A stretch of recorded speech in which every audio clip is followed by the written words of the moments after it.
Welcome back to lesson 2, leveraging the job scorecard. Look, if you have not mastered the job scorecard yet, I recommend that you review our micro-learning on the job scorecard.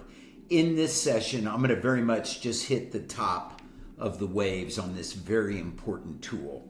So the job scorecard is a document that describes exactly what you want a person to accomplish in a role. It's not a job description, but a set of outcomes, a set of results that they can be accountable for, and competencies as well as KPIs that define a job well done. The benefits, it succinctly provides clarity. Clarity is so critical in building a culture of accountability.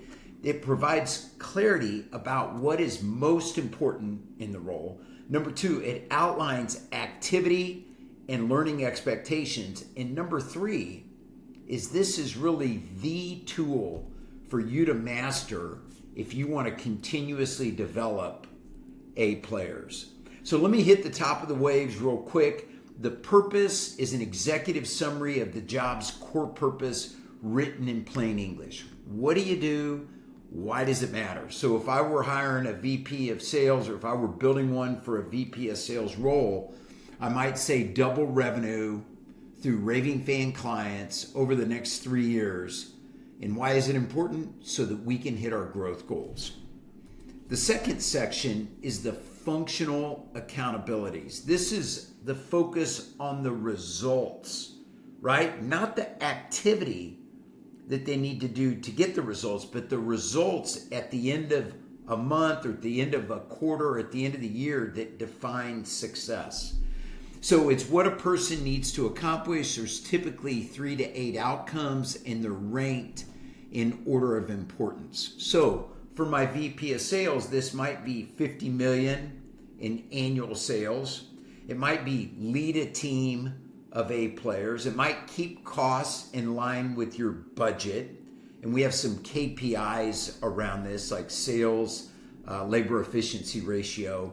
I won't get into that now, but a VP of sales should manage to a budget.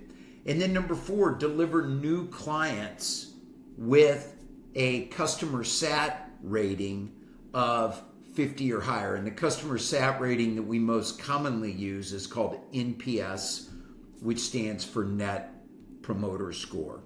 Skills, traits, and competencies. This section gives you a chance to define how you expect a person to operate in the fulfillment of the job and achievement of the outcome. So what are the key things?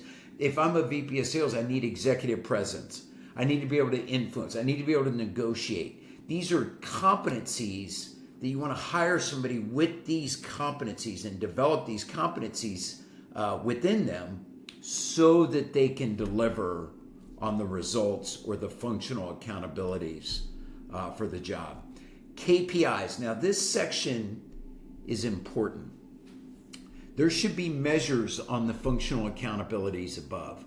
The KPIs are measures of the activities that it takes to deliver the results. So maybe this is average number of sales meetings per week. Maybe this is the average number of proposals delivered per week. Ideally, these can be measured weekly. And if we do these right, then we get the results, or we strongly increase the chances that we're going to get the results. And then core values.